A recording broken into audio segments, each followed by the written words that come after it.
The views presented in this program are not meant to express the specific views of the Lafayette Bible Fellowship. You are listening to the Vigilance Radio Network.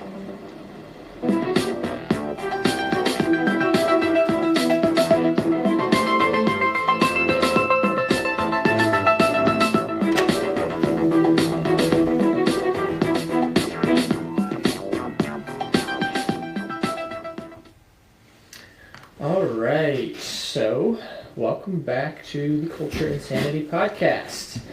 We are here live, episode number 6, I believe.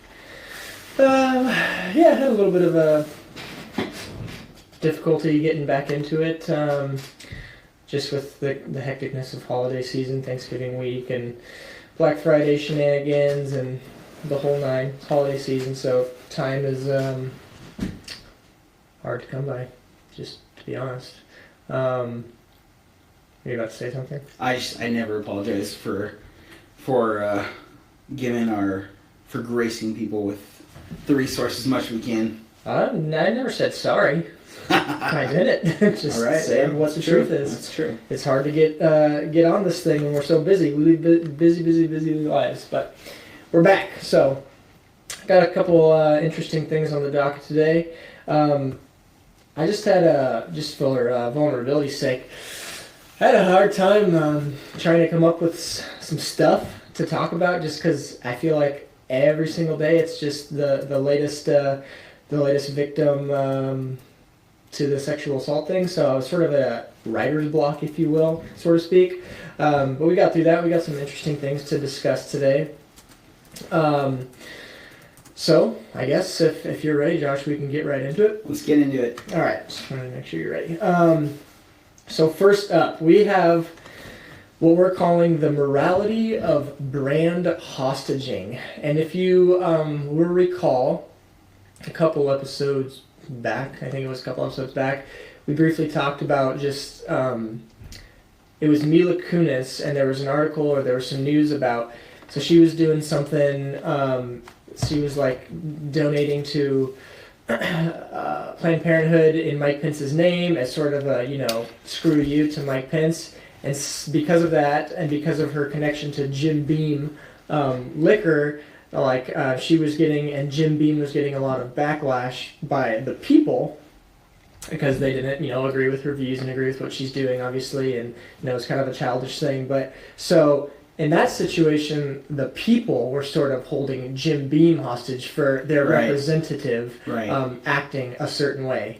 Now, with all of these sexual assault accusations and people who have, been found out, been found guilty of these different things, it's sort of taking a different turn. So now we have people like, it was in the news, Gal Gadot was saying, I will not...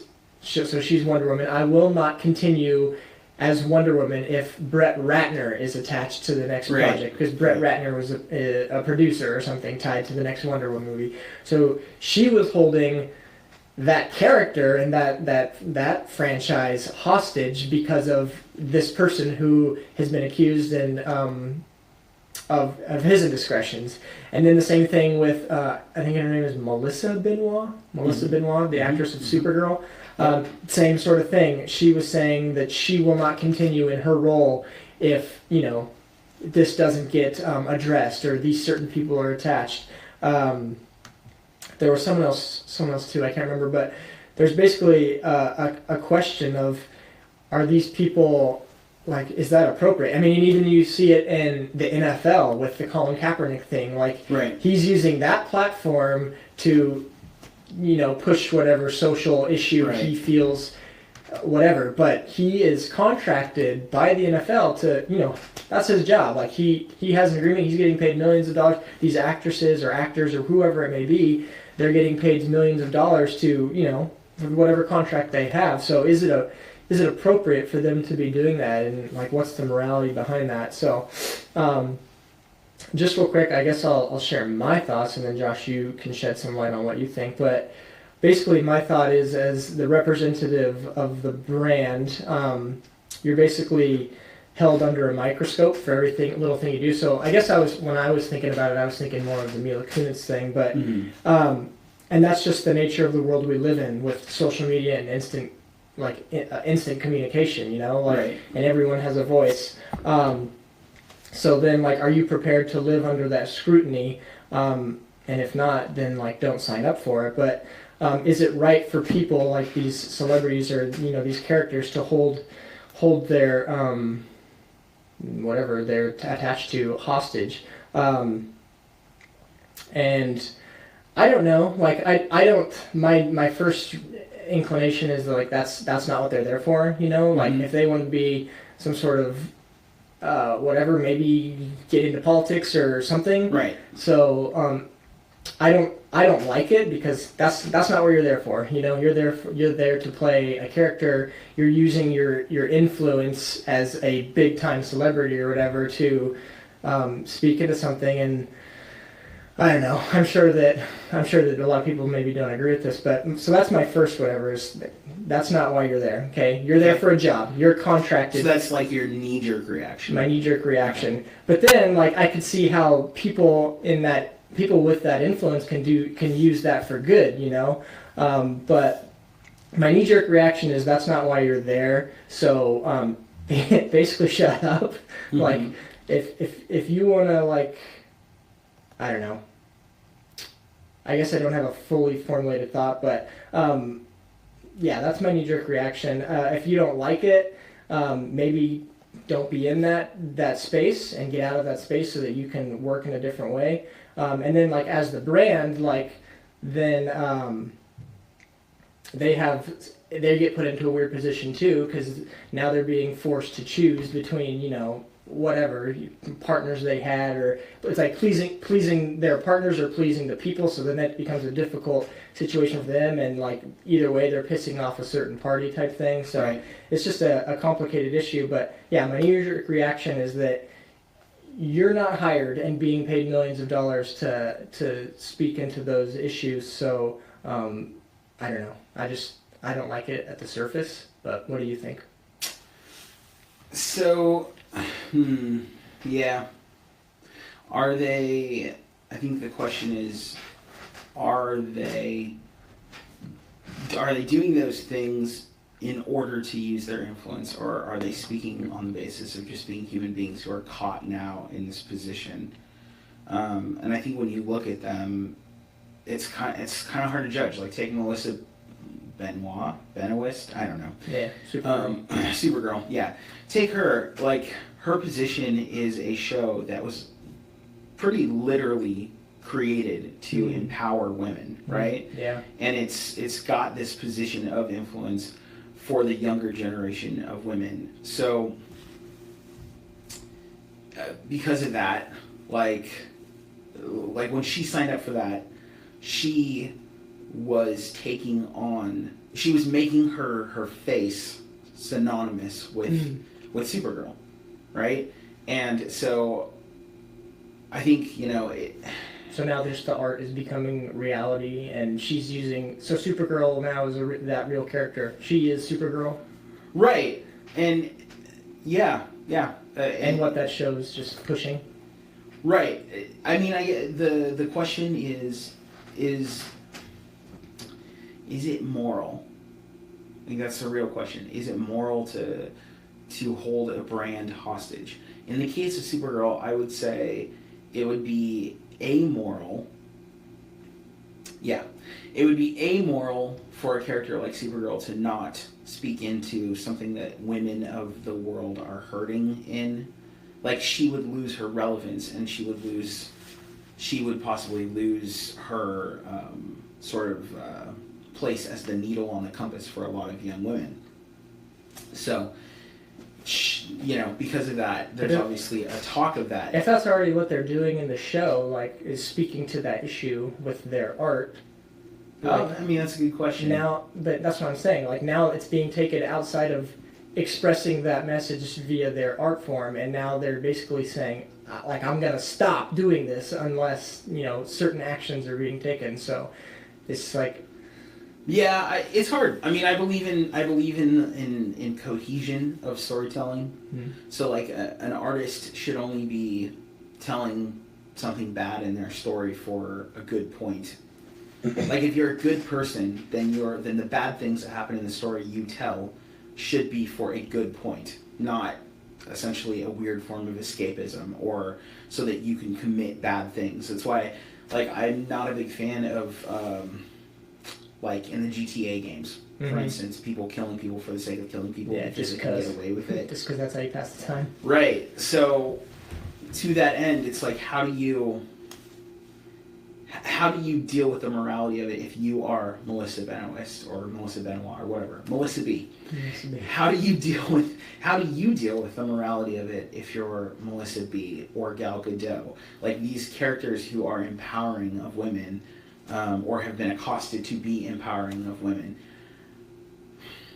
Maybe as a character owned by the studio, you could, although it'd be hairy with them because that's their point, but you could say, hey, you don't really get to speak out about this. Again, I'm not sure how you would do that since the point of those characters is to create. You're saying the studio would say Yeah.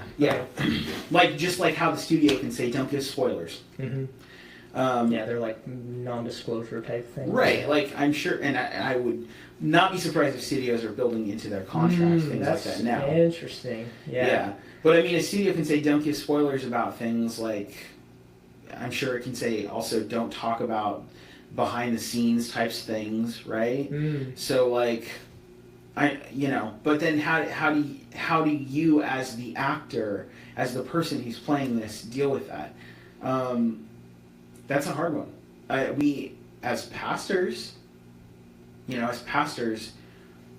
how do we deal with like the internal workings of the church? Like how do we deal with that on the public forefront when we see that there is things that are going wrong, like child molestation happening, for instance, in the Roman Catholic Church. Like how do you deal with that as pastors? Do you just that's what's internal, we don't talk about it in front of people? You should talk about it. You should talk about what's relevant, right? Like you don't hide behind an issue. And then you don't act like it doesn't exist either. And then do we say, well, I refuse to be a pastor if certain pastors are working that I don't approve of? Like, I'm not a big fan of Joel Osteen. Yeah, sure. If Joel Osteen comes to a convention and I'm doing something at that convention, do I shun that convention or say I refuse to participate in it because, Joel Osteen is there? It's a matter of conviction, right? I mean, the Bible says you're going to be judged. I would think it would empower you to be a pastor even more because you see such a bad example of what you think it should be. Right. A shepherd, so I would think it would empower you to be even more, and the number of churches that are, and leadership that's like going apostate now with their churches, like I would think that, it should only empower you even more. Right. So, and I think the question is, I think the question for the person is, how would you judge you in that moment? Like, the scripture says we're all going to be judged according to the law that's on our hearts. So if you, in your heart of hearts, know that something must be said, then you should say it. And if the position that you're in compels you to say it, then you should say it. Damn the consequences. But I do think to hold it for ransom. There's a difference between expressing yourself and holding it for ransom. And that's a good point. Yeah. That's a good point. So when Gal Gadot and that's what they're saying. I will not continue unless. I will not continue unless. And then on the other side, the people, I will not buy your product unless. But is that really holding it for ransom? Like you're holding yourself for ransom, I suppose. But are you holding the product for ransom? I don't know. Yeah. I don't know, because you're giving it out. Like ransom is they have absolutely no There's nothing they're completely out of control of this product. The reality is that the studio could say, fine, you don't represent Wonder Woman, and then get a different Wonder Woman. So the question is Gal Gadot representing Wonder Woman when she says, I'm not going to play Wonder Woman anymore, therefore you don't have a Wonder Woman without me? Or is she representing Gal Gadot when she says, I'm not going to play Wonder Woman, Gal Gadot will not be Wonder Woman of a studio that employs Brett Ratner? Well, it's a good thing we can get Gal Gadot in the studio here. And so, because of that, we're going to call Gal Gadot right now. So tune in. Yeah, no, it's interesting. So what about from the other side of it then? Like people doing that. So we're talking about like the individual within the, we're talking about Gal Gadot and Supergirl, Melissa B. But what about from the other side? Like, should people be like shunning something? I guess there's always been that, like shunning, like refusing to participate in something or whatever because they don't like whoever's attached to it. I mean, I guess that's always been a thing. I think it has to do. It's just such a polarizing time. I know. I think it has to do with sincerely held convictions. If it's not about power, if you could care less, if it's a matter of principle, so you could care less what will happen to you in that circumstance, then I think that you'll be judged by God fine for that. But if you are basically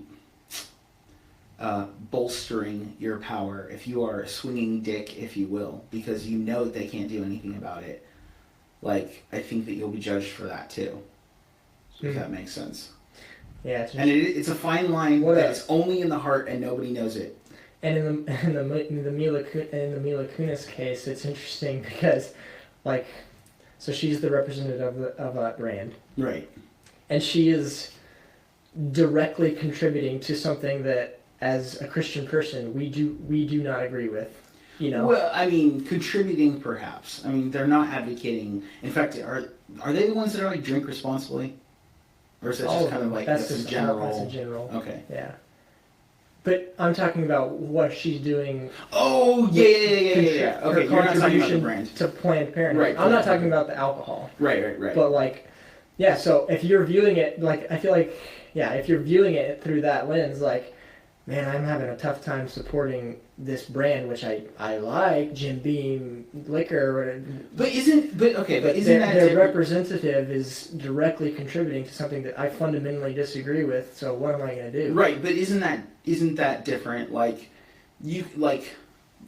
mean, Mila Kunis seems suspect, right?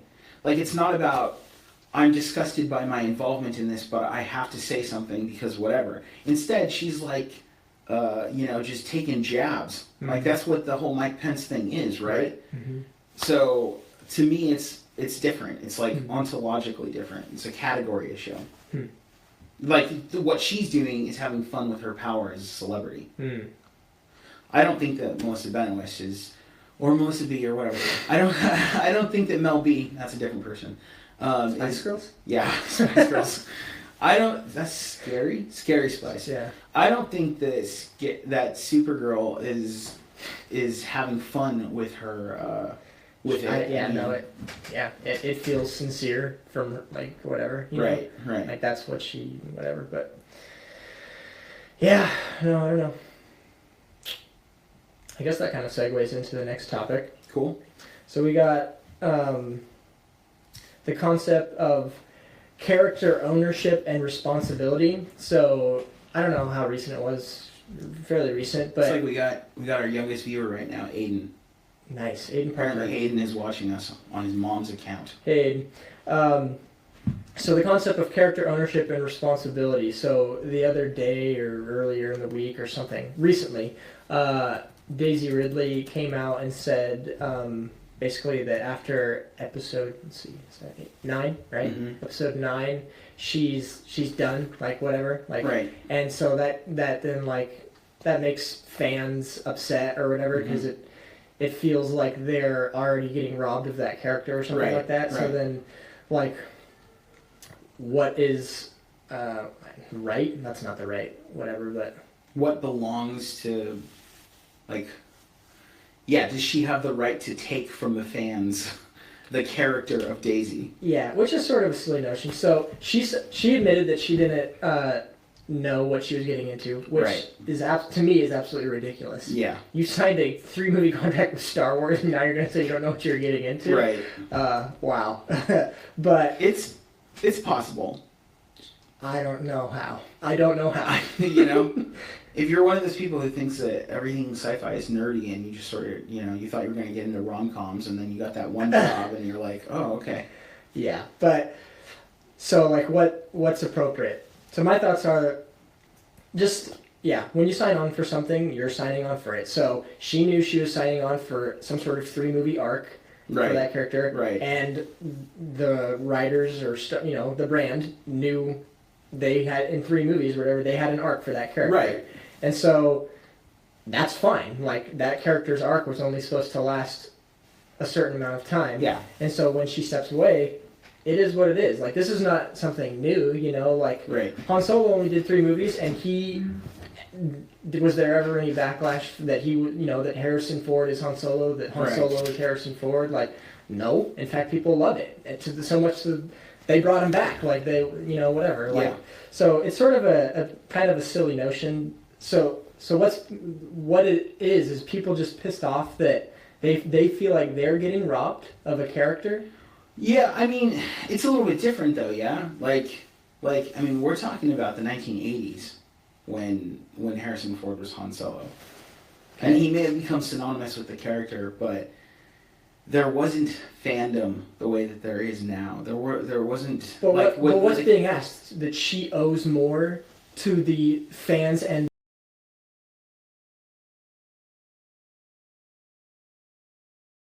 perspective of a human being. If you're talking about from the perspective of a human being, like just alone, right? Then yeah, I would say it's ridiculous. But like, things have changed. Like, it is what it is. Like, taking into account, of course you have to let her out of that. Of course it's not indentured servitude. Right, that's why I'm confused. But she, like, entered into that sort of social indentured servitude. Do you think that there's just an air of ungratefulness? Is that what's maybe whatever? Like, no, I don't think so. I don't think so. I'm just trying to reason through it. Like, I think she just wants to be bigger than Star Wars. She wants to be more than Star Wars. Sure, all of them do. Luke Skywalker. I mean, Mark Hamill wanted to also. Like, he felt shackled by it, but that's also different because when Mark Hamill did Star Wars wasn't a thing. So he got hit with something like upside the head that he would have never expected. So what's a more appropriate comparison then? Is there anything that maybe something in the Marvel universe, maybe, but it doesn't have the same level of fandom. That's a Star Trek reference would probably be the best. I mean, I don't know. Do you owe the fans something?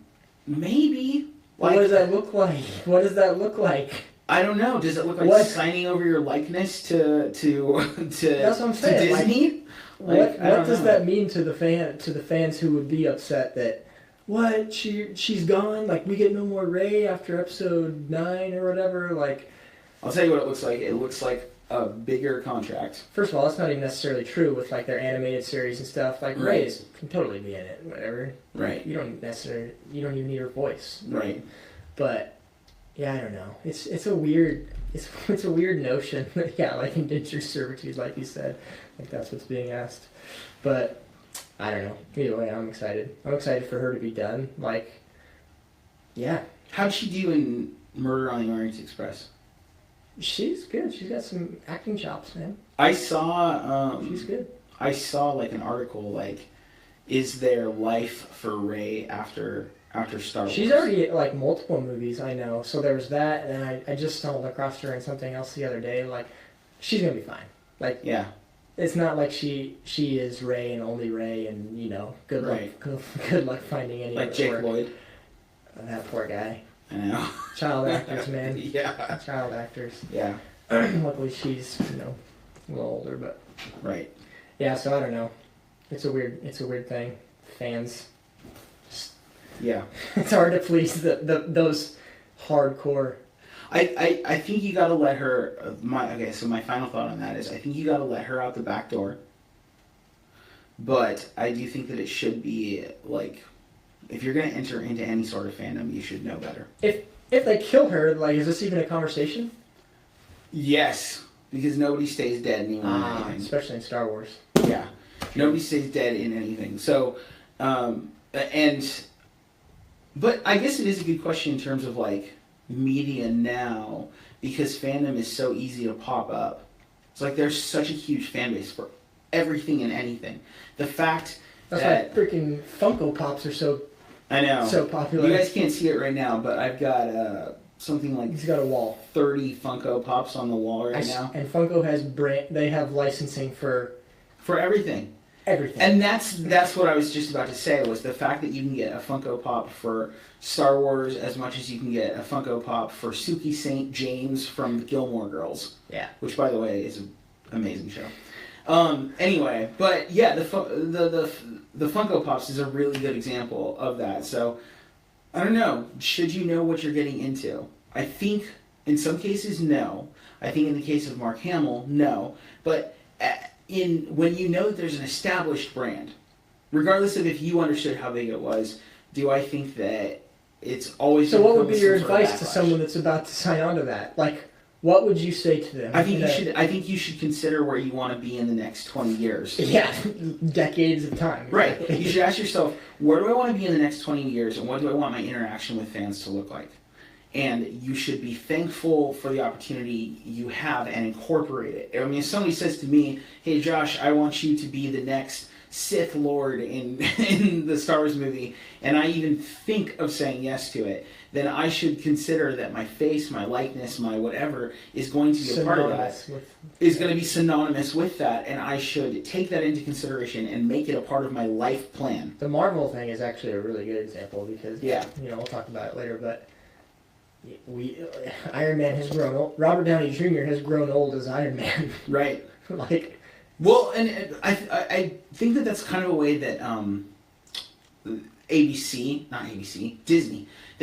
has sort of done things. They're so big on character continuity. That's a huge aspect of everything they've done, and they protect character continuity. But you look at DC, and it's like, yeah, people want Ben Affleck to continue being Batman, but it's a pretty understood fact. Like, Michael Keaton was Batman, as Val Kilmer was Batman, as George Clooney was Batman, as Christian Bale was Batman, and like even Adam West is considered to be a viable Batman, and they still make animated movies using his voice. So, like, I think that might just be a Disney thing, whereas like some of the other universes like DC, like James Bond, for instance, where it's like built into the idea that yes, you are synonymous, but you are not synonymous at the same time. But that's not the case with Star Wars. I mean, they brought Carrie Fisher back. I mean, yeah, she was involved in it, but they brought her back from the dead, and they brought the guy who played the Admiral, Grand Moff Tarkin. Yes, they brought him back from the dead. I mean, is it possible that we'll see Rey walking around in the background or whatever, like even if she doesn't want to be a part of it? I bet you that it's somewhere in their contract that they get the likeness, voice, everything. Yeah, and then they'll compile audio clips to make lines for her. Right. Sorry, you're always going to be in this movie. Right. And then she should be getting paid for it then. Right. I'm sure they do get paid. That's funny. Let's see, before we hit 2, we got 2 more and then a fun one at the end. Okay. Let's do our little trivia real quick. Alright, so trivia time. Time to play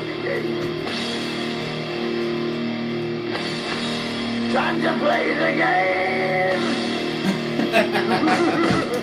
Alright. I like that little laugh at the end. It's a good one. So, it's December 3rd? 2nd? December 2nd. It's the month of Christmas. Tis the holiday season. Yes. And so, our trivia, this podcast episode, is going to be based on Christmas movies. Just general trivia about Christmas movies. There's no time frame on it, no time limit. So, I'll go first. Okay, I'll give you the first Yeah, one. that's fine. All right. So first up for Josh. I want to confess, in the past I have been winner of the show, but I am worried about this topic because I'm kind of a humbug when it comes to Christmas. We'll see. We'll see. There's a couple. Okay, anyways. Referring to the 1996 Christmas comedy Jingle All the Way. Oh my gosh. What was the name of the action figure the father in the film is desperately trying to attain? I have no idea. It's red. That is a helmet. Arnold Schwarzenegger dresses up in it, and he can fly using a jetpack. Sinbad is in it. Yep. Man, the holiday Christmas classic Jingle All the Way. Let's see. I don't know.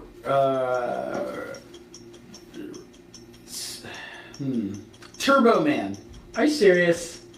Did I get it? What? Did I get it? Yeah, you got it. Good That job. is awesome. Good job. I dug deep. You got. You did. You didn't know it all along. I didn't You know. straightened me along. No, I did not Because know. it felt like maybe you were No, I stringing me along. didn't. I didn't know. Turbo Man. I Yes. should have ended the clock sooner. Yes. All right, your turn. Good job. That's hilarious. In 1994, this movie made a famous stand-up comic have the #1 movie, #1 TV show, and #1 book, all at the same time. The book was entitled "Don't Stand Too Close to a Naked Man." What was the movie?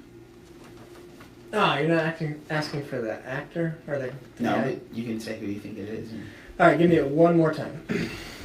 In 1994, this movie made a famous stand-up comic have the #1 movie, #1 TV show, and #1 book entitled "Don't Stand Too Close to a Naked Man."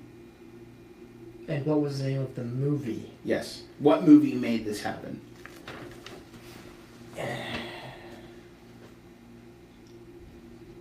#1 stand-up comic. I didn't think he was a stand-up comic. TV show. All right, I'm going to guess, but it's a guess it would make sense, I Okay. think. But is it? So you're asking for the movie, The movie. the Santa Claus? Very good. It's Tim Allen. Tim I Allen. didn't think he was a stand-up comic. Yep, that's what he was. He had a mustache during those days. And the show was Home Improvement. Home Improvement. So- Isn't that crazy? Yeah, that is crazy. Well, cool. All right, next for Josh. In the 1989 comedy National Lampoon's Christmas Vacation, very popular movie, one of my favorites, what had Clark Griswold been planning to buy with the Christmas bonus he expected from work?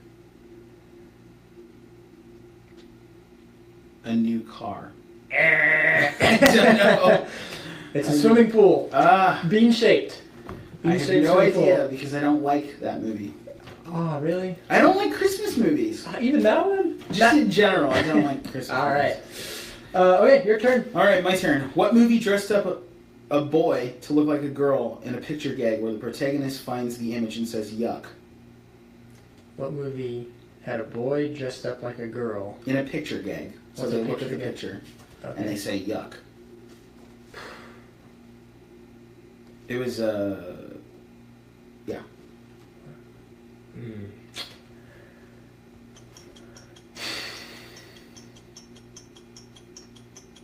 I don't know. I'll try to improve. And that's my answer. He looks at it and he's like, yuck.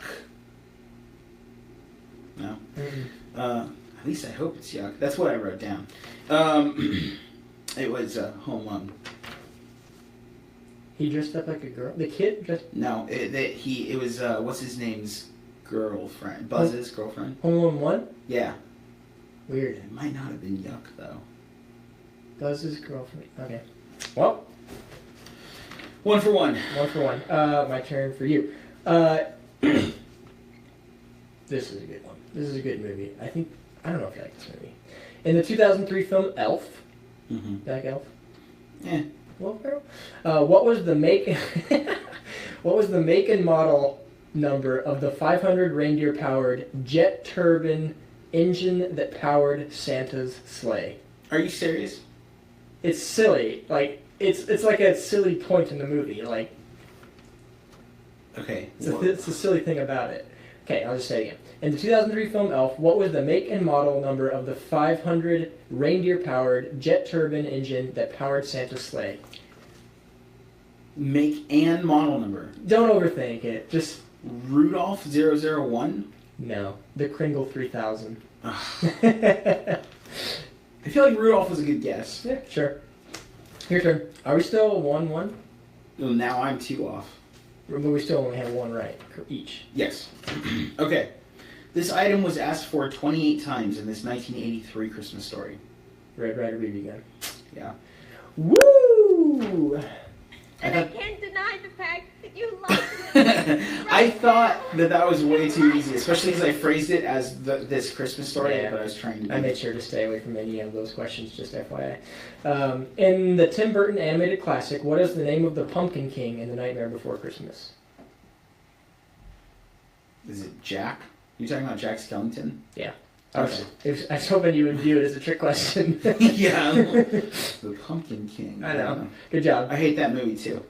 So we're at 2-2. And every time I go to Disneyland, it is it's usually on my anniversary, which is in November, yeah. and the Haunted Mansion is always decorated with The Nightmare Before Christmas, and it's terrible. All right, we're down to Final Jeopardy. Okay. Your turn. I think. Yeah, your turn. I have 2 left. You only have 1 left. Okay, go. Which 1989 Christmas movie never featured Christmas Day and ends on Christmas Eve? Which 1989 Christmas movie never featured Christmas Day because it ends on Christmas Eve? Scrooged. No. What is it? It's National Lampoon's Christmas Vacation. Oh, weird. Mm-hmm. Never Christmas Day? Right. Not in the morning, nothing? Right. Man. Okay. Your final question, Josh McGarry. Okay. For the bragging rights for this podcast episode. Okay. Pending, I don't get the last one. Who meets Rudolph and Hermie while they are trying to avoid the abominable snow monster in the Claymation Christmas Classic? Rudolph the Red-Nosed Reindeer. In the Claymation Christmas Classic. Right. Who meets them? Who meets Rudolph and Hermie when they are running from the abominable snow monster? He's a character, obviously. Jack Frost. Santa? No. Yukon Cornelius. You know, the hiker with the silly, beard? I would not have got that. Really? No. Did you not grow up watching this? That stuff is really scary. Scary? Dude, don't you think that claymation is really odd? I don't know. No, I don't know. No? Maybe nowadays. Have you ever seen Mark Twain's... it's like The Man with Two Faces or something like that, where it's like they go into this elevator, or they go into this, it's a claymation thing. They did it in the 80s, Will Vinton Studios. So it's like the guys... So it's a horror thing? It's not. It's okay. A Mark Twain story. Well, Mark Twain's usually a horror writer, right? No. That's like a... what's Mark Twain? Huck Finn? Huck Finn, yeah, Huck Finn. Yeah, that's not horror. He does other stuff too, like The Raven and... Nope, that's Edgar Allan Poe. Oh, okay, I'm mixing the two up.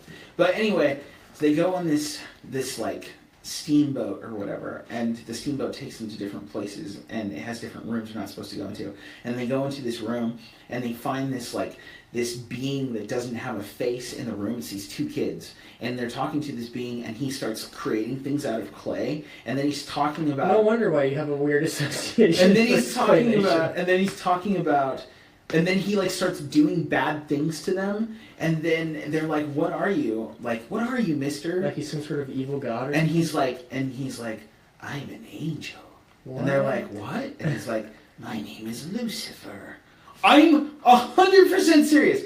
I'm gonna post it to the thread. You'll see what I'm talking about. I wonder why this guy has a bad association with claymation. Yeah, I grew up on the Christmas classic claymation movies. No, I don't think they're creepy or scary. And then the other claymation thing I grew up on was Gumby, so... Nope, no scary association with claymation for me. Where... You won. That's what... Right? Yeah. No, you have to ask me the last one, because I went first. You missed Yukon Cornelius. You have one more for me. Okay. This is for the win. For the win, which 1963 classic XNX TV special received an HD digitally remastered version in 2005? That's a hard... That's a hard final question. 1963 TV movie received a digital remastered DVD. Which 1963 classic Xmas Christmas TV special received an HD digitally remastered version in 2005? I don't know. It's Wonderful Life. No. I don't know. It's Rudolph. It's Oh. Rudolph the Red-Nosed Reindeer. What does that mean? I Out of 5 questions, we both only answered 1. We suck at Christmas movies is what that means. I guess that's what that means. We should both have to record a crazy dumb saying. Okay. I bet you Aiden has something silly. Yeah? Is he still watching? No? Well, I don't know what that means. Okay. Usually you pretty much kill me at the trivia. I know. I don't know. I guess we'll cross that bridge later. By the way, the video is called The Adventures of Mark Twain. That claymation movie. Yeah. I'm going to see if I can... How long is it? Yeah, I was going to say. It's like 5 minutes long. I'm going to see if I can find, like, the moment. Can you keep... The Lucifer moment? Yeah, we'll keep going here. All right, back to it. Where did we leave off? Okay, next up. So yeah, we didn't really... All right, hold on. Here we go. Okay. Here we go. Let's get this going. If we need them. You murdered them. Never mind them.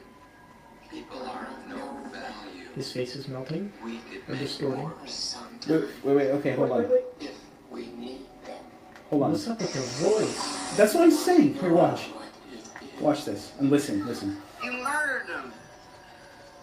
Never mind them. People are of no value. We could make more sometime. His face is morphing into a really Okay, scary just thing. listen.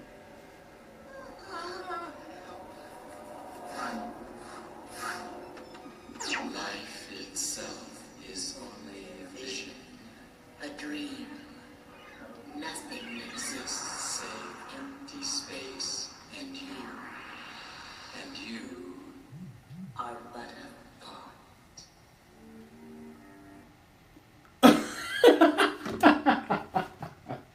Man, that explains a lot about you, Josh. While I was watching Rudolph and Yukon Cornelius, you were exposing your poor mind to this dark matter. It was a Mark Twain claymation special. And you saw it as a kid? Yeah, called the It was banned afterwards. Oh, really? Yeah, apparently a lot of Duh. people were not happy with it. That is scary. Yeah. That's legit, like, evil. Right.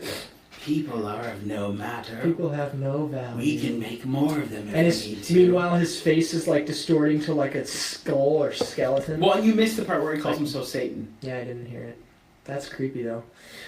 Oh, explains a lot about Josh. Anyways. What's the matter? Nothing. Only it's sure a sorry name for an angel. Oh, yeah. Here. Satan. I heard it. What's your name? Satan. Uh-oh. Dude, What's the I matter? don't like that. That's what I'm saying! Only it's sure a sorry name for an angel. Alright, anyway. How long is that video? This section, so it's only in one section of the movie. Like just this little section. It's like 5 minutes. The part of it's 5 minutes long, but it was creepy. And Tell me that ends better than that. they leave tell me the that room. the story wraps they better. get like weirded out by him in that room, and they leave the room. Dude, that's dark. That's some dark stuff. It's pretty dark. Anyways, on to more stuff. Yeah.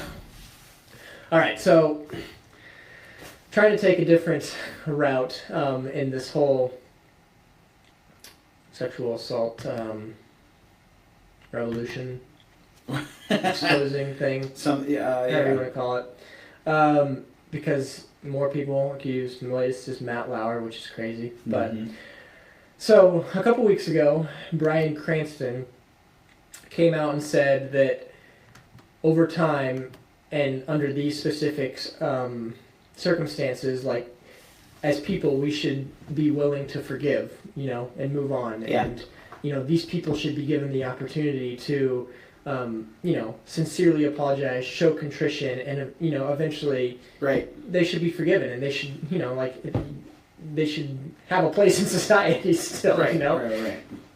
Reasonable, right? Reasonable. It's Christian. Right.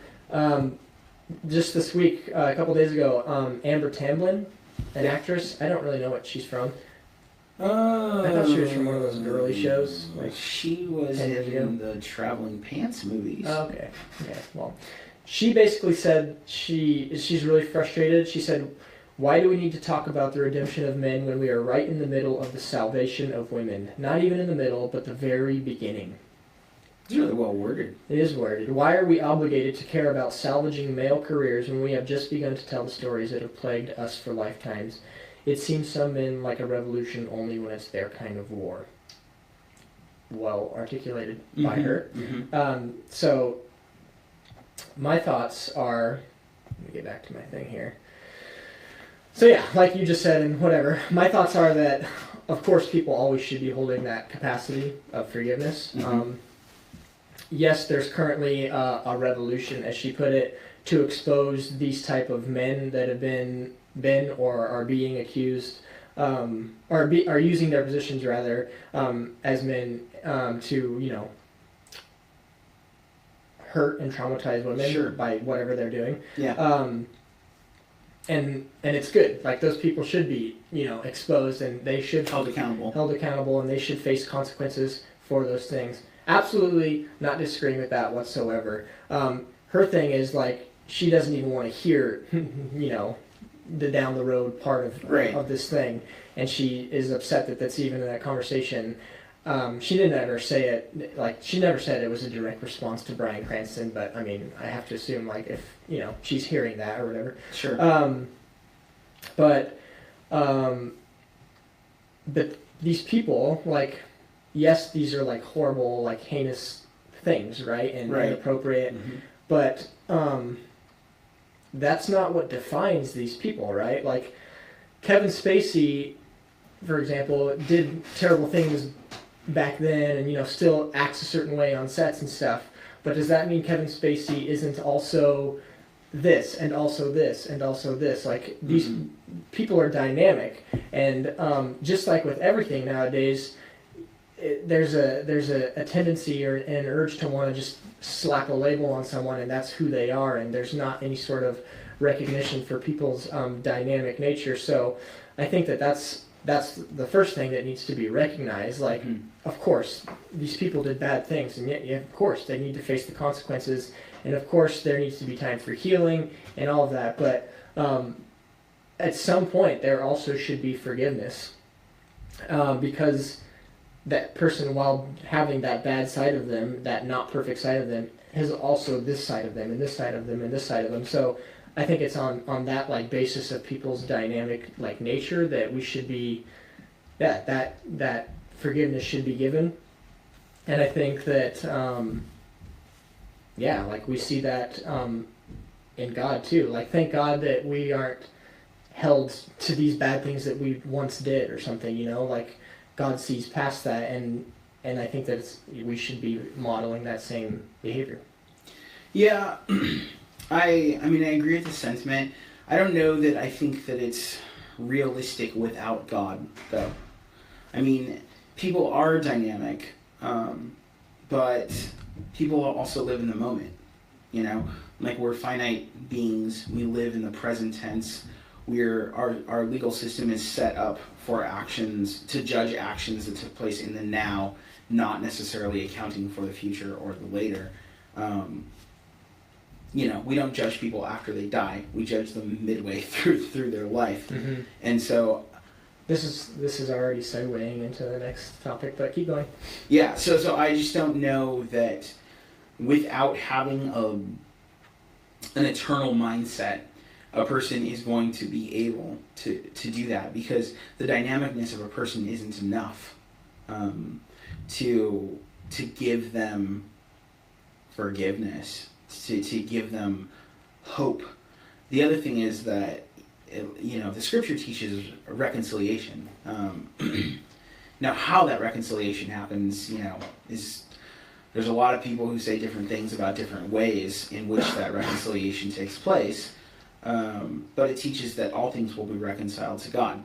But what we have in these situations is a sort of powerlessness where the only way we can think of to get out of these situations is to create detachment rather than reconciliation.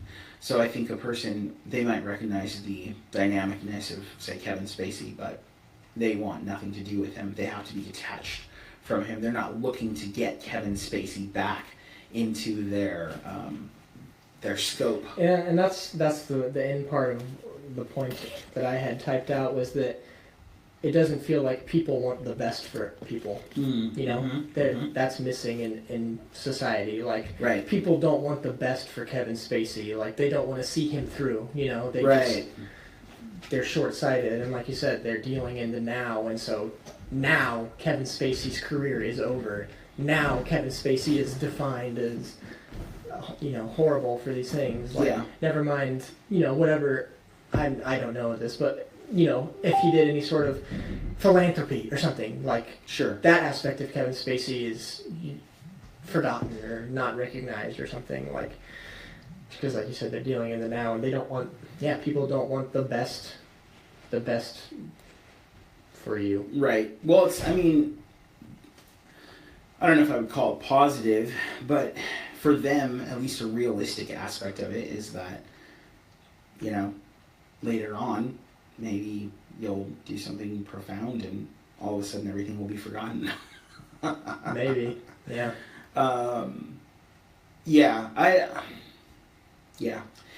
I appreciate Bryan Cranston's viewpoint. I'm pretty sure it's a Christian consensus, though, that creates it. How can there be real forgiveness if you don't believe in the value of people innately? Yeah. You know, that they're made in the image of God, and therefore they need to be treated as precious and special, regardless of whether they have treated you that way. And you're not going to seek reconciliation. You're going to seek safety, because you don't find that in God. And you won't find it in the legal system, you know.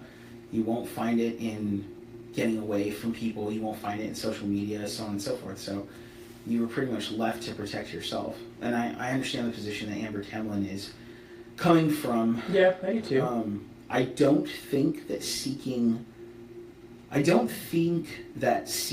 justice and exposure has to be mutually exclusive to seeking grace and to seeking reconciliation. And I think that's a logical fallacy on her part, that they're mutually exclusive from each other, that one cannot exist while the other one is happening. Yeah. So I think that's short-sighted. But, you know, I don't know what she believes. I don't know how to hold her accountable to that.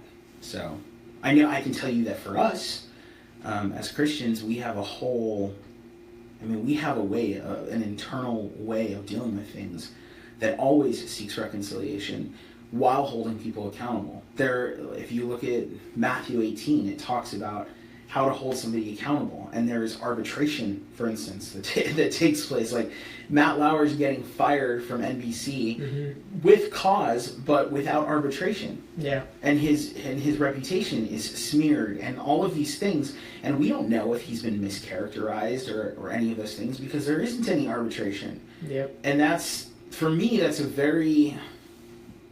I take issue with that. There's this push right now. I don't know if we were going to talk about it, but it is on the list, I think, of things we were talking about, guilty without representation. But I didn't have it, but go ahead. But yeah, there's this push that that basically says that our position, especially as men, if we want to do right now, if we want to do right in this time period, is that we should just outright believe anybody who's a victim. They say that the worst thing is that nobody believed the woman's stories when they were told. I don't agree with that. Like, I just don't. Yeah. You know, like, our guilty till proven innocent is where we are now. Yeah. Right. That's not how it should be. It's that we should take seriously. That's what it should be. We take seriously the stories of these women, and we investigate them and go wherever they need to go. And then we're also at a thing, so once it's printed, not printed, but printed, there's no coming back from that. Once it's posted. Once it's published, yeah. There's no coming back from that. Like, that spreads like wildfire, and then, even if he did have representation, like if something is published now and it spreads like that, and now that reputation is smeared, you know, like whether innocent or guilty, you know, before the trial's even had. Have you seen this viral thing on this? They called her 19, but this supposedly 19 Middle Eastern, I think it was Saudi girl who like had 50 plastic surgeries to look like Angelina Jolie. Have you heard about this? No. It's like Does super. she look like Angelina Jolie? If you were to take Angelina Jolie and turn her into a cartoon, that would, and then like make her, you know, super like a corpse, maybe. In any case, That's not the Angelina Jolie we want. right? It's not, yeah. So I was just reading an article that was talking about that because it's this viral thing. I should post it to our Facebook thread, and I'll post that cartoon too. It's this viral thing that's going on, and they were talking about how they're trying to trace it back to its origins, and they can't find them. They found the woman, but she's not 19. There's nowhere that says anything about 50 surgeries or even looking like Angelina Jolie. What the heck? And yeah, it's pretty interesting. Yeah. And that's kind of where we're at. That's like kind of what we're talking about is there isn't, it's like once it's out there, it's out there. You know? Even if it's not true. Mm-hmm. Yeah, no, it's a pretty unforgiving time just all around. Yeah. All right, well, moving on. The next up, I don't know, I think I lost my... Nope, there it is. Next topic might have some spoilers. So, be warned, but it's also been a book for, you know, however long. Agatha Christie novel. Agatha Christie. So, I don't feel bad talking about it, and it's past that, whatever threshold you hold personally as far as spoiler alerts goes, whether it's 10 years or 20 years or whatever it may be. So the next up has to do with the movie / book, Murder on the Orient Express. So for those of you that don't know, just a quick little recap. So Murder on the Orient Express follows the detective Hercule Poirot. French detective. He says he's the greatest detective in all the world. And it's really funny when he says it in the movie. But so super hardcore detective, has a very strong belief that there is a right and there is a wrong, and that's what makes him such a good detective. And he's able to see through he's a good detective. Well, in this movie, in this movie there was a murder on the Orient Express. Well done. And no, they never said the title in the movie. Well done. There's been a murder on the Orient Express. I hate when they do that, but there was a killing, and the whole movie he's trying to obviously figure out who it is. Well, the massive twist, and again, that's a spoiler alert. Okay, turn it down if you don't want it. You find out that everyone on the Orient Express was involved in helping with this murder, and even being directly involved with stabbing this man, 12 or 13 or 16 or whatever at times. So that's the big the big moment in the movie where it is absolutely one of my favorite twists in all of movie history. Yeah, it's pretty hardcore. And so you find that out, and then you find out the why, because they all have this connection to this murder of this family,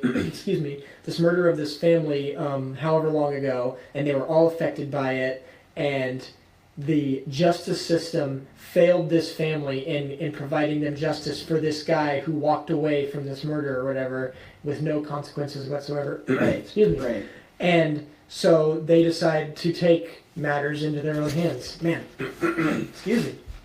And they end up killing this guy because this woman pulls all these strings and sets it up so where the guy is on the train, the murderer, and they're all on the train. And it's coincidence that Hercule is on the train with them. But so it's just him and his buddy, right? It's not even his buddy, but sure. They're the only two that aren't like everybody is. Yeah. On it. Yeah. Yeah. Like the conductor, in the movie, one of the conductor, like yes. Yeah. Yes. So he finds that out, and then he finds out the why, and he has this moment of like struggle, like inner struggle. Yeah, moral. There is a right and there's a wrong, and he believes that, and that's what makes him so good. And he believes, like right and wrong. And then he sees this group of people that have been not given justice, and so by the end of the movie, he literally just decides to walk away from it because he recognizes that this family, if you will, has gone through this pain and struggle and has not been given justice because the justice system failed him, and he's part of that justice system, and so his way of making it right is to walk away from it. So I really liked his character because at the beginning you're like, right and wrong, and we believe that, right? We believe there's a right and wrong, and that's refreshing in today's climate, whatever. So I was like, yes, I already love this character a lot. But by the end of the movie, I felt kind of let down by him because of like his decision. So what is our thoughts on that is the question. So just briefly, obviously, like I just said, I also believe there's like an innate right and wrong, and we know that. Everyone knows rape is bad. Everyone knows hurting children is bad. Everyone knows murder is bad. Like all of these different things. Doesn't matter what you believe, you have that in you, right? And I also think that in certain ways the criminal justice system can be flawed. And sometimes it's like in the OJ trial, for example, like it shackled itself or whatever, you know? So I also think that. But at the end of the day, I think bad is bad. Murder is murder. Murder is bad. And so no matter what your reason is and no matter how justified you think you are, we don't get to decide this. We don't get to take this matter. And it goes back to what we were just talking about with the God mentality, you know, the bigger picture. Because there isn't that bigger picture, because there isn't that understanding of God's sovereignty, then it becomes like a problem for the masses or whatever. But for me, who has that picture, you know, and still believes that, like, I still think it's wrong. And so I feel like let down by Hercule because, you know, there's no like God element in the movie, but we don't get to decide this. And it's kind of it would be a scary world if we did. Like, how many people would even be alive if you just got to make those decisions, you know? Like, you don't get to make those decisions, and that is still wrong. What they did was wrong, no matter how justified they thought they were, no matter that the system failed them, like, they still did a bad thing. Sorry, I just spit at you. I watched it go all the way to you. They still did a bad thing. So that's what my thoughts are. Like, by the end of the movie, like, it starts out strong. Like, he does this, like, narration in the beginning as he's being introduced. There is a right and there is a wrong. And you're like, yes. And then the movie ends, like, with what he says and, like, his actions to walk away. And you're just like, I was just like, man. It was a great movie, but I felt let down. So I haven't seen the new movie. I've only talked with Adam about it. Unlike apparently everybody else, already knew the twist because I was a huge mystery buff when I was a kid, and so I read Murder on the Orient Express and I watched the movie like back in the 1970s. So I should watch the 70s movie. Yeah, and I don't remember that. What I remember was not that moral dilemma, which is entirely possible. That's new. They and nowadays we deconstruct our characters. But what I remember was that essentially he would have been killed by everybody. That's what I remember, is that he was going to get murdered by everybody because when he found out there was nothing he could do. That's the added layer in this movie is he puts it so he literally has them all lined up. He's like, I know that you did this and you are connected this way, and it's like this epic moment where he's just being a cool detective and he's figured out the puzzle where every piece belongs and how the puzzle works. Right. And the main woman was like, we're not murderers. They're not murderers. If you need to do anything, like hold me, like take me or whatever, hold me accountable or whatever. I pulled all these strings and I made them. Or Right. whatever. And he was like, your only option is to kill me then. And he like hands them a gun. But since they're not murderers, bad people, Right, since they're he's, not like, bad banking on people, that. yeah, they didn't do it, of course, because they're not bad people, but they felt their justice was never served, and so they took it into their hands. Yeah, I would be interested to watch the 1970s one again too. Yeah, so what I remember was that. And so that's, anyways, like I was saying, that's part of his, because he recognizes they're not bad people, Right. but this and this and this, and so it makes it like a layered thing. And Right. It's like, yeah. That's how he confirms how are himself. we as Christians supposed to walk away from that? Like, and like, how are we supposed to be feeling? Like, yes, they didn't get in trouble. I would assume that we should walk away from that with a melancholic attitude. And I did. You know? I was like, I mean, I think that there are going to be situations that we come across that are like that, where it's like, there's not a good end to this, and we pray for God's sovereignty in it, and we let God judge, what to do with it. In that, the waters are muddy in my mind because he couldn't prove it.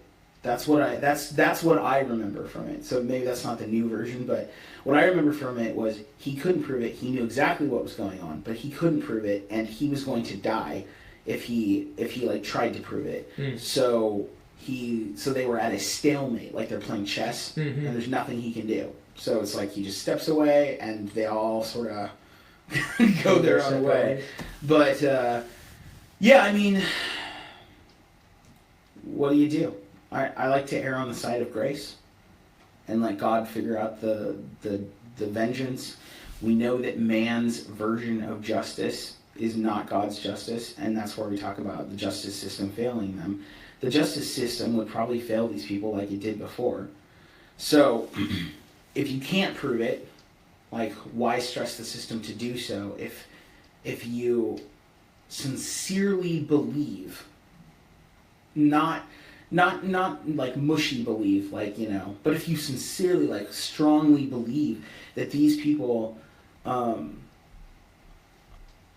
were acting were acting on the best of their intentions, and you can't actually prove it, and you can't bring them to like, you can't act as an authority in that situation, then feel bad about it and let God sort it out. That's how I feel. But I also feel like that situation would be an incredibly rare, perfect storm. I feel like for me, if it was a different type of crime, murder takes another. But they literally, like, they decided to take a man's life, and like, that is not okay. And to me, like, they should then, so they got their justice then. They killed the guy. He didn't get away with it because now his life has been taken away from him. Right. Okay, so they got their justice. Now you can have your justice, but now you got to face the consequences of what you just did to get your justice. Well, could he prove it? I can't remember if that was a heavily If you can prove it, if you can actually hold them accountable, then I would agree with you. But if you can't hold them accountable, if there's nothing you can do, then I would walk away from it because there's nothing you can do. And I would be sad about it too. And I would counsel those people to admit to doing it, because playing God is a much bigger offense to the universe. Maybe people are going to disagree with me, but I don't care. Playing God is a much bigger offense to the universe than taking a person's life. So if you decide to step into the role of God, like, the weight of that to now open up your faculties to deciding what the line is for a person's value and when they get to exist and when they don't, and so on and so forth. Like, those people may not have been murderers, but they will be. Does that make sense? Yeah. It's like now they have a taste for it. So, or at least statistically, probably one of them does, and the consequences of that will come to bear. Yeah, you should see the movie. I know to. we just talked about the end of it, and I mean, you've already seen it. And did you read it? I'm pretty sure I read it when I was a kid, but I don't have a recollection of it. I read all of those things. I read, Arthur Conan Doyle and I wish I had more Nancy time Drew to read like novels like that, you know. Yeah. I think I told you before, like back, it's probably still free now, but like on Playbooks, you can download like all the movies. Yeah. and You stuff. should Like, download. I want to read like all those. I used to books. read H.G. Wells. Yeah. I love H.G. Wells. But you should read Conan Doyle's stuff, the Sherlock Holmes stuff. He has long ones and then he has short ones. Yeah. I used to read James Bond novels by Ian Fleming, and I remember my very first interaction with a James Bond novel was Thunderball, and he described Domino Derval coming out of the river with a black triangle that beckoned him. And I had no idea what I was reading at the time. Now I do. So. And he was describing like Bond like going through withdrawals. He was like hiding in the bushes at the bottom of the castle. I think this was in You Only Live Twice. And he was talking about like getting jittery and going through Alcohol? Cigarettes because he couldn't smoke. It would give off his like Position. Yeah, but yeah, and I was like 10, like Reading like, yeah, wow. Yeah. Reading stuff like that and watching jacked up animation. It's no wonder why this guy wears all black and, you know, is on different playing fields. Alright, well, I don't know, just to wrap up the podcast, we can talk more lighthearted if you want. So, you want to talk Infinity War, you want to talk Justice League, the Infinity War trailer dropped. It did. Let's talk Justice League Okay, first. okay, Justice League first. Alright, so, the long and short of it, you liked Justice League? It was fun? Yeah. I mean, Justice League's getting a bad rap, and I don't think it's fair. Do you think it is in any detriment to keep continuing? No. Me neither. No, and I think that, just like I thought about Suicide Squad, I think that they've done a good enough job with the characters, not the story, but the characters, that pretty much everybody who watched it would want to see those characters in a good story. Yeah, I agree. So, I agree. yeah. And, I mean, I think the movie just really suffers, and you can tell it really suffers from having its plot line pulled out from it like midway through. You can tell what Joss Whedon had his hand in versus Zack Snyder. Mm-hmm. I mean, the studio was all up in there and it butchered it, and when you look at the final product, you can tell that it's a Frankenstein. Mm-hmm. With that said, it's still fun. Yeah. It's still great to see those characters interact with each other.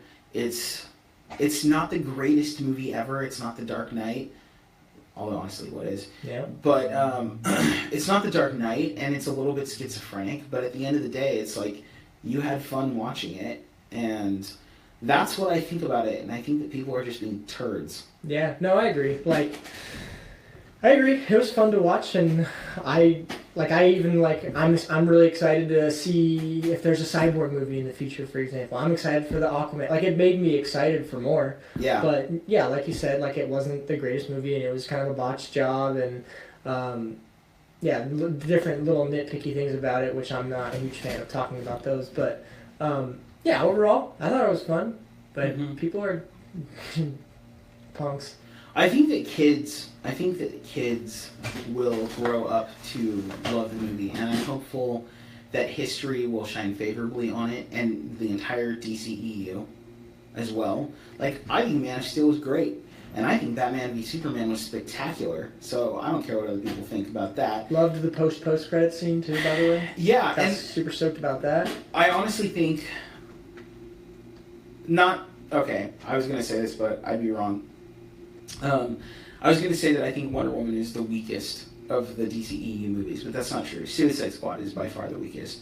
But with that said, Wonder Woman, in terms of the tentpole characters, Superman, Batman v Superman, Wonder Woman, and Justice League.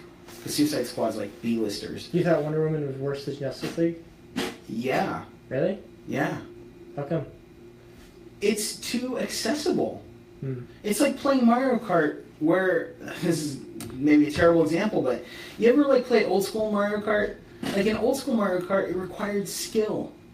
And you know, and you could see that. Like you could Yeah, but then new Mario Kart, like the game compensates for you. It just wants you to play it. Yeah. And you have these like great equalizers, as we call them in our group. Blue shell death. Yeah, like blue shell from above, death from above. Oh, no. There's a glitch past it. But yeah. Still, and I feel that way about Wonder Woman. It's too accessible. Its message is watered down. It's not thoughtful. It's one-dimensional.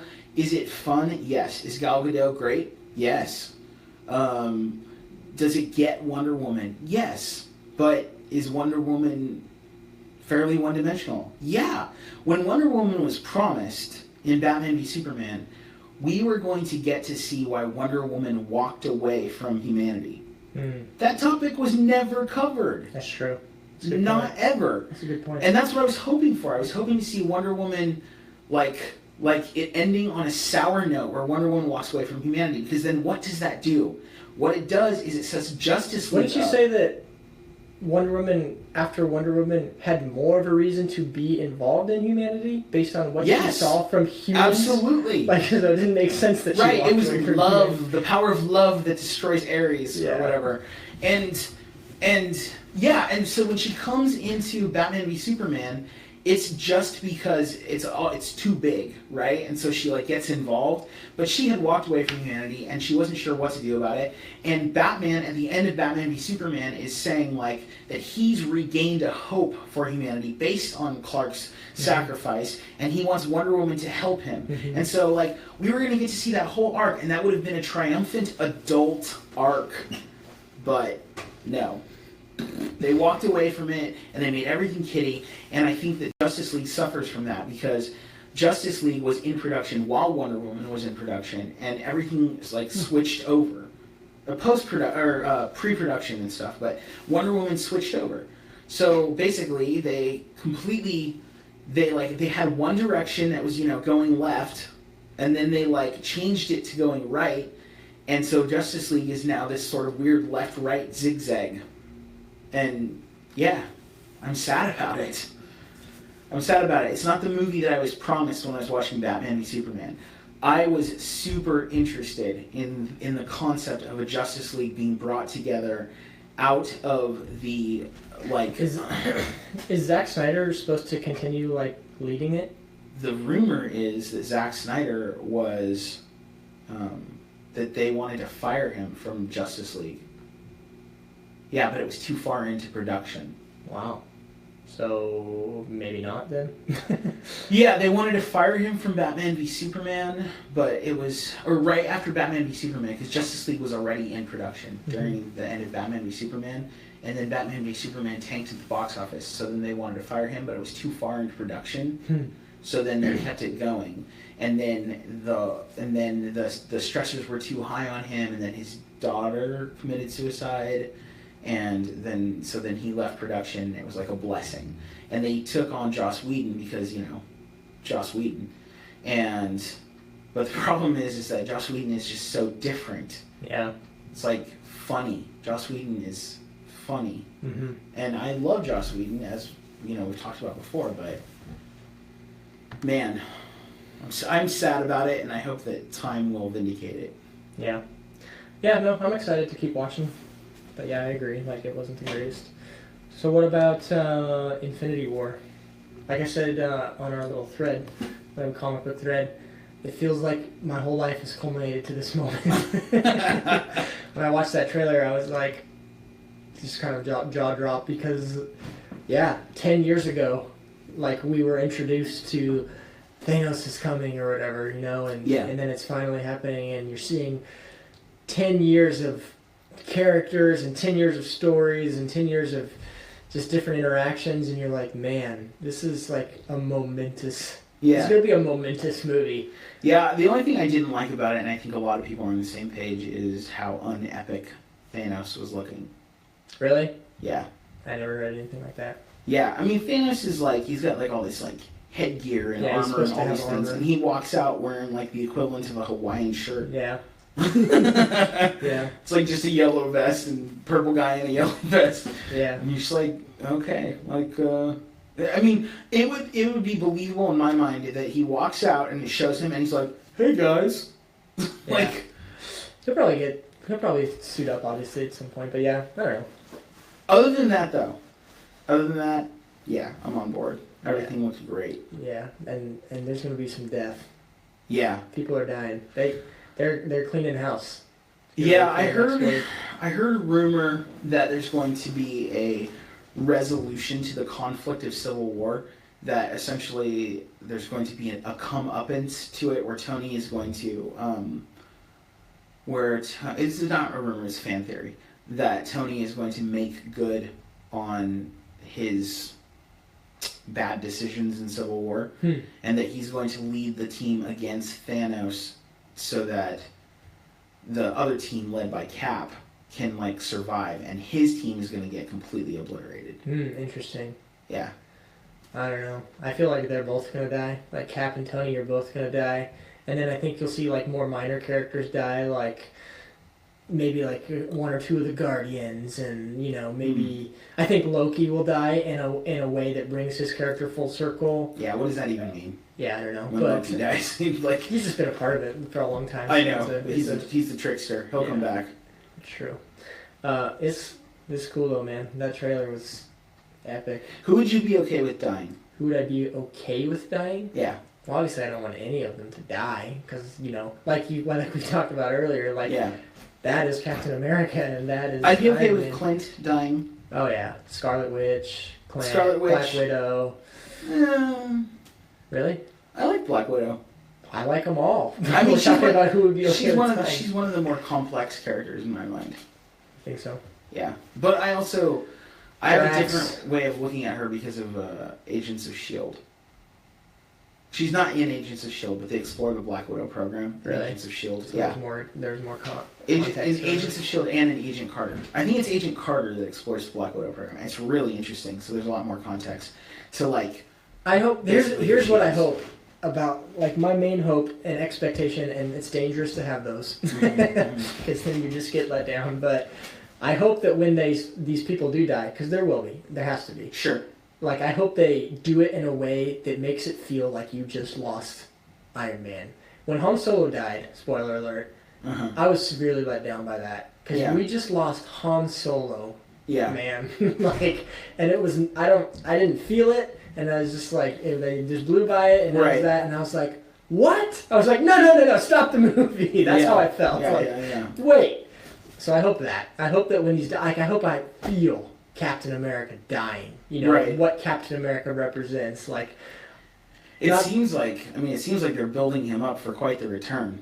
Yeah. Because you see, like, in the trailer, you see the phone, the flip phone that Tony gave him, or that Cap gave him, whatever. Yeah. And then, like, in that scene where you see, like, Mark Ruffalo, and you see Tony, and you see Wong, and you see Doctor Strange, right? And they're all standing there. Tony's got the flip phone in his hand open. So I don't know what that means, but it's like he was like calling Cap in that moment or something. I don't know if you've read this, but me and another old coworker were speculating. Bet you it's Hulk in the Hulkbuster armor. That would be BA. That would be crazy. That sort of comes full circle, and Hulk is actually in the Hulkbuster armor, because you see Ruffalo working on the hand.